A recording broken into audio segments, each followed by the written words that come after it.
Hey everybody, it's Caleb Crewy here again on my channel. Caleb Crewy reports and predicts from here and around the globe.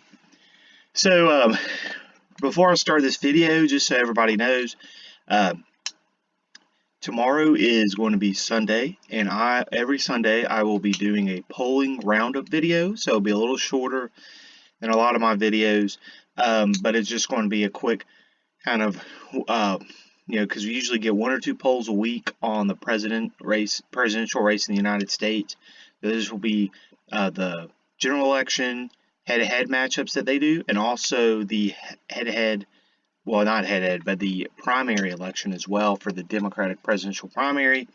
And if President Trump does get a serious challenger other than Bill Weld, who really does not have a chance at all at beating him, I will cover those polls as well. Also, as you guys know, I've been doing, my first video was long. This will be a longer video. If you guys would like to see more shorter videos as well, just let me know. I want to try to kind of do some shorter videos as well. And this video today I'm going to be doing is on a lot of times since 2016 we've heard of a global trend to the right. That politics is changing to the right, and I kind of want to debunk that a little bit. I don't believe that. I actually do believe, though, that it is a global trend to the anti-establishment, and some of this will highlight a little better. But this will have some cases that go with my theory, and some that don't, because this isn't a neat little box that everything fits into. I mainly am focusing on Europe and United States in this video. I will do another video since 2016 of some global results and what that means and if they fit the trend or not. So the trend here, what I wanted to start off with was a little background. In 2016, two big events happened. That was the election in the United States of Donald Trump, and before that, the Brexit, which was the Great Britain, the UK, United Kingdom, leaving the European Union. These were unexpected results, and this really started it kicked off a trend of anti-establishment move in politics in Europe and in the United States. And there are some things that kind of counteract my theory, but so we're going to start off with 2017. So after Brexit, the Prime Minister, David Cameron, who was a Conservative Prime Minister, resigned, and Theresa May became the Prime Minister and leader of the Conservative Party, and Jeremy Corbyn was the leader of the Labour Party. Now, Jeremy Corbyn is not a traditional Labour. He's not a Tony Blair, Gordon Brown, type of center-left Labour. He is more of a old-school Labour, socialist type of guy. Social democrat if you want, but he is very further to the left than the last two major leaders for Labour had been. Now, so a lot of people thought that would actually probably hurt him, but it actually helped him. If you look here, and so what happened was Theresa May called a snap general election because the polling at the time was showing that the Conservatives would pick up a ton of seats and she would have a very strong hand going into the Brexit negotiations.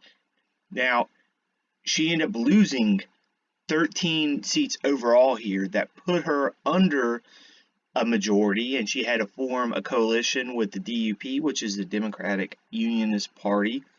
It's a Northern Irish party. It's a conservative party, but she had to form a coalition with them. Now, the significance of that is this decision has really muddled her being prime minister, and it's actually forced her probably to resign now because she just does not have the seat she needs. Now, if we look at this, we don't want to go, huge into this, but the results were the Conservatives lost 13 seats overall and went down to 218 seats.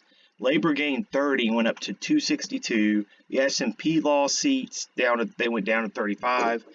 The Liberal Democrats and the DUP also gained seats, and then there was just other parties after that. Now, one of the biggest losses, actually, though, and this is why I'm talking about the trend to the right. If you look here, the biggest loss of support now was UKIP.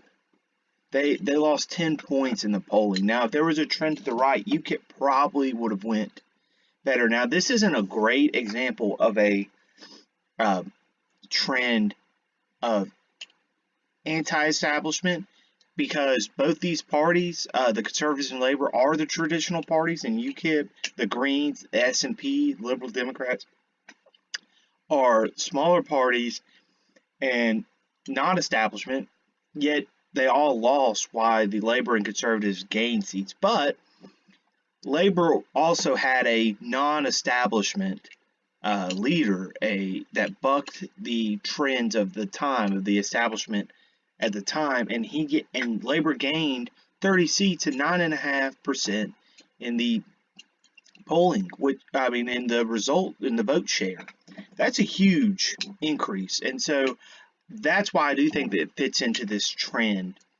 Now, another election in 2017 that we're going to look into that kind of shows that as well is the French elections. Now, Emmanuel Macron, who is the current president of France, started with his party, and I want to probably say it wrong, but it's like in March. It's pretty much, On the March is the name of his party in an anglicized version. And he pretty much created his party from scratch. He ran on some centrist type of views. For example, he wanted to do something big on climate change. That was one of his big things. But he also wanted a corporate tax cut. So that is kind of combining the two biggest parties. Just an example of it. Well, and what you see from these results, if you look at it, there is only one candidate in the top four. So the top four candidates were Emmanuel Macron, Marine Le Pen, François Fillon, and Jean-Luc Mélenchon. Now, Jean-Luc Mélenchon is a far left guy. He is, a lot of people call him borderline communist, but he is far left. He's to the left of their Labour Party, the Socialist Party in France, who came in fifth, but a distant fifth. They have pretty much collapsed there. Their Labour Party, their Socialist Party, has just utterly just collapsed in France. So he came in fourth, and he kind of surged at the end. But if you look at only about 4.5 points separated fourth from first. And so what you have at the top here is Macron, a new party, anti-establishment, Marine Le Pen, who, and this is the first round because they do a runoff there on the left here, and the right is the projected, but it actually went pretty close to what the Guardian here predicted. Macron, it started his party from scratch, so very anti-establishment. Marine Le Pen, very similar. Her father was the leader of the National Front. So when I use the term for the National Front, they're a far right party. I've seen a lot of people say, well, that's not a very good, that's kind of a demeaning type of word. I'm not saying it in a demeaning way. That's how they're described, is a far right party. Probably a nationalist party is a better description. She ran on things like maybe even getting out of the EU. She really wanted to curb immigration. So, and she even said, you get on the second round, however the election goes, you'll have a woman president, and it's either going to be me or Angela Merkel, which is the Chancellor of Germany. So she is very anti-EU. Now, Le Pen, came in second, and so they went to the runoff, and Macron did beat her pretty convincingly, about 60% to 40%. Now, in third is Francois Fillon, who was the leader of the Conservatives. Now, he was a very establishment candidate. You know, if he could have just picked up a percent or a percent and a half and got to the second round against Macron, it would have been very interesting to see. He probably would have done a lot better than Le Pen. And so that's really interesting. He is out of these top four, he is the most establishment. I do believe he was the former prime minister of France, so he has been in government for a long time. So I do think that but that's only. And then if you go down to Jean-Luc Mélenchon, he like I said, it's very far left and really came out of nowhere. But that's where a lot of this vote, if you look at the socialist vote, it was all down. It was at 6.3% or 6.4 if you round up. A lot of that went to Mélenchon, that left there, and Macron, and to really bolster both of those candidates because they picked up a little bit of each side. But this goes further to show that the two traditional large parties was the Conservatives Party, which was, I think they're called the Les Républicains, and the Socialist Party in France, and they both did not perform particularly well. The Socialists were awful, but the Republicans there in France did not do well either. He almost got to the second round, and France does have lower percentage in the first rounds, of course, because they have multiple candidates. But in saying that, this is kind of hits the trend. And in the European elections, which I'm getting in later, you'll see a very similar trend in France because Macron and Le Pen both their parties finished first and second. Now, we're going to go over to the Italian. Actually, we'll go over to the United States elections, then the Italian elections. The United States in 2018 had elections. Now, this kind of bucks the trend a little bit. As a lot of you know, in America, we do have the House and the Senate for our congressional elections. Now, the Senate is you get 2 per state, and so and about a third of them are up each election for the Senate. Now, if you look at the Senate, it does show you that the Republicans kept control of the Senate. They increased their majority by 2 seats. They probably were hoping to do better with the map, but it was a very Democratic year. So they did pretty well in the Senate. Now, a lot of these were conservative states, so it was going to be tough for the Democrats anyway. But you do see that they did gain 2 seats. Now, the Democrats gained, and I don't know how many seats, but they did gain a ton of seats to take to get past the 218. They needed 23 to just get to 218, and then they exceeded that at 235. So that shows how good of a year they had. Now, some of these gains were in Democrat states, and so there has been a polarization in a lot of states in American politics. This really doesn't really fit the trend as well because the Democrats definitely weren't anti-establishment, and a lot of the seats that they actually won and took from Republicans weren't with anti-establishment, further to the left candidates. It was actually with very moderate, middle-of-the-road Democrats, or at least in the Democratic Party, very moderate candidates that were able to win. It wasn't far left, and where the far left you did see them win, like Rashida Tlaib, Ilhan Omar, and of course Alexandria Ocasio-Cortez, they won in very blue seats. Now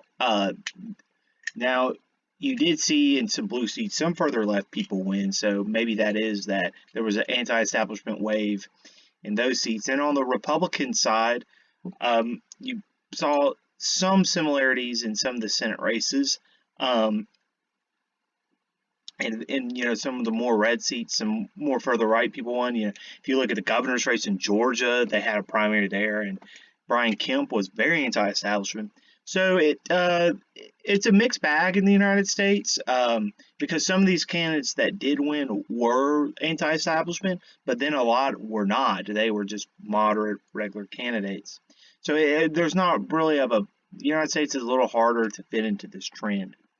Now, if we go over to the Italian elections, um, if you look here, that the center right actually did win. Now, the top performing party was Five Star, which was a more of a left type of movement, but uh, Lega, Forza Italia, and Fratelli d'Italia all are on the center right, and they were able to get the largest coalition and form the government. Now, Five Star is part of the government, but you did see out of the center right coalition, you saw the League led by Matteo Salvini, and also Five Star, which was led by Luigi De Maio.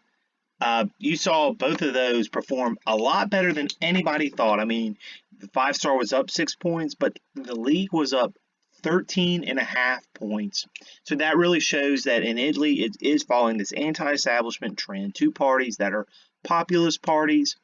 Um, it really showed that they're on the rise. I mean, and it doesn't matter. And this is kind of my point. It doesn't matter if you're on the right or the left. A lot of these, you are going to see that it's uh, anti-establishment candidates on both sides of the political spectrum. And like in the UK, we showed it was Jeremy Corbyn, who's an anti-establishment person. Now I guess he is the establishment of Labour, but at the time, he bucked a lot of trends, and you saw that. You saw in France, Le Pen from the right, but you saw Jean-Luc Mélenchon and Macron kind of from the left, definitely with Mélenchon, but with Macron, it's more of a center type, a little to the left. At least it's in the European political spectrum. But so you're seeing that as well. In the United States, like I said, it was a mixed bag, but on both the right and left, there were a lot of anti-establishment candidates that did win. And so as this kind of goes to show the kind of a similarity. Now, the European elections, I think, is a very good barometer of what's going on in all of Europe. Now, in the parliament elections, it is true that what it is true that on the that the smaller parties do have a bigger say in European parliaments. Voters usually do vote in those parties. Now, there was also a surge in turnout. This was the highest turnout in decades in the European Parliament elections. So this shows a lot of interest in Europe.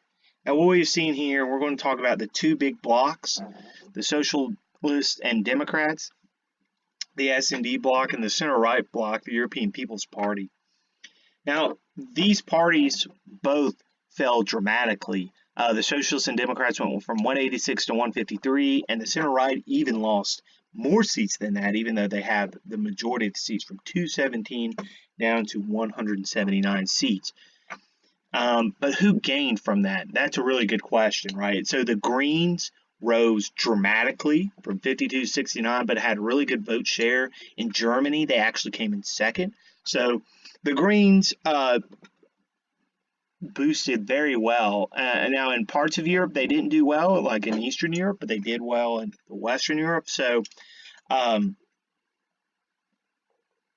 also the Liberals gained a ton of seats as well.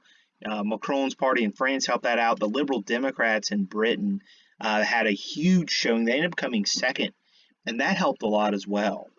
Now, and then on the right, a lot. The true kind of center-right groups is the Conservatives and the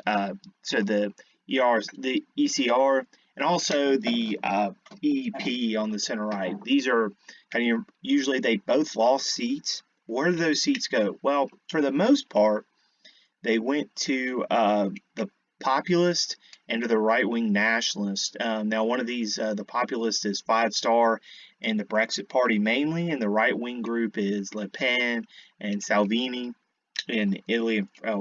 Salvini's in Italy and Le Pen's in France. So this kind of goes more towards them. But if you look overall here, what you have seen is there is a huge shift from the traditional parties to the non-traditional to the anti-establishment parties, and that's kind of this trend that I've showed. Now I've used the Guardian and the BBC mainly. I use Politico for the American results, but I use them because they do have really good maps like this. You can see the total groups here of the European Parliament. So this also, it says two biggest parties have lost their majority, and it kind of shows their share of seats as they've went down, and then how the populist groups did, where they did best here. The Liberals and Greens made gains and where that was. And this shows the turnout. If you just look, but all these countries increased their turnout, and in some cases dramatically. So we're going to scroll back up here to this part here that kind of shows it.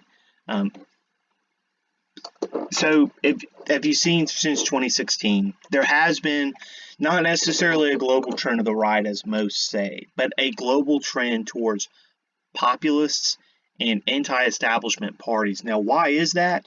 And this, a lot of analysis. So I'm not going to ramble on too long about my opinion section on here, but I do want to throw in some opinions. I think the reason that you're seeing a trend is that these parties have been in power for a very long time, and I do think that they're not really answering the voters' concerns. If you look at the Greens, for example, and their gains across Europe, their big one thing is the environment. And the center-right and center-left parties really haven't done anything to kind of alleviate that, I don't think, in their opinion at least. Right? They don't think that they have done anything. So the Greens, they believe, will do something. And in Germany, for example, a lot of young people voted for the Greens. This is the top issue with young people. Also, if you look at the Liberals' gain, a lot of this was in France, as I mentioned, and in the UK. Now, France is because now Macron is the leader there, and in the UK, it's because the Liberal Democrats were strong Remain and into the European Union, and so all the people that wanted to remain just went with them. Not all, but a good portion. And Labour lost a lot of votes. The Conservatives lost a lot of votes to the Brexit Party. Won't get to the right, kind of in the middle. I mean, in a second, but the Liberals are more of a centrist party. Now, if you look at kind of on the right, kind of this trend, one big thing is with the Syrian civil war, there was a huge migration to Europe. And so you're seeing a lot of immigration, legal and illegal, and this has really kicked off the populists and the nationalists. This was a big thing in Brexit. This is a big thing that Le Pen campaigned on. This was a huge thing that Matteo Salvini campaigned on, and also, in Italy, he did very well in the European elections. The League, Salvini, his party is called the League, but they did very well, and one of their big things is immigration. Now, the Eurosceptics, which a lot of conservatives, that's the difference between this EEP and the ECR. So the conservatives, the populists, and the right-wing nationalists, and there's a couple groups on the left as well, are Eurosceptics. And so what they believe is that they think that the European Parliament probably has too much power, that there's too much, it's too bloated. So, but a lot of that went from, the conservatives in Britain, for example, but that people were so upset with Brexit, they just went with the Brexit Party, which gave the populists a good share of the vote. But if you're seeing that, even if you see how UKIP in the UK campaigned, and now that's pretty much the Brexit Party, how they've campaigned, immigration is a big thing to them. If you look at Nigel Farage, who's the leader there, so Farage, Le Pen, Salvini, all these leaders of the populists or the nationalists in Europe are huge on this. I mean, in Austria, that's a big thing as well. Even though Viktor Orban in Hungary was a member of the EEP, they are very huge immigration hawks there. So I think that's a huge reason that you're seeing is that there is, because of the immigration issue, and that the center right isn't dealing with the immigration issue. People are just leaving them in droves in order to come to the populists and the right-wing nationalists, who are offering a very clear solution. And on the left, people are leaving the socialists, at least in Europe, European Parliament elections to the Greens, and that's a huge reason too. They're saying, look, I don't know that you guys are doing anything on the environment, and then a little of both are going to the Liberals, which are more of a centrist party in most European countries. And some people are saying, I don't like the lurch to the right or to the far right or to the far left. So we're just going to the Liberals will do something about it. And really, the socialists and Democrats and the center right groups are really hurting from this because they don't have a clear message, or they don't have a message, an issue that can very polarize and electrify everybody. So they're in this kind of middle ground state, and that is losing them a lot of votes. Will this shift in the next few years? This trend, it could. I do think that in order for the Conservatives to do better in the UK, for example, they are going to have somebody like a Boris Johnson or maybe even Dominic Raab. I don't think that Dominic would do well in a general election, but somebody like a Boris Johnson that can satisfy the base on Brexit, right, and then go forward and also appeal to general election voters.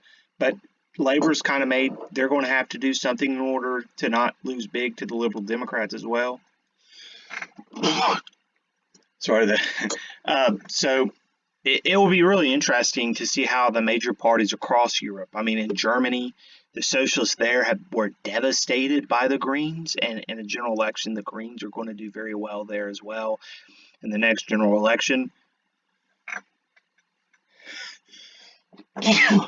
So it's very interesting to see how the more traditional parties, the socialists and the center-right parties, mainly conservatives, what they're going to do to address this. So, thank you. So a big thanks to everybody for watching my video. Please like and subscribe. I want to try. Sorry, I'm having a sneezing attack here. I want to try my best to put out daily content. At least every 2 days, I'll try to upload a video. But everybody that has subscribed so far, thank you guys so much, and that everybody that's watched my video and continue to like and subscribe. Thank you guys so much, and have a great day.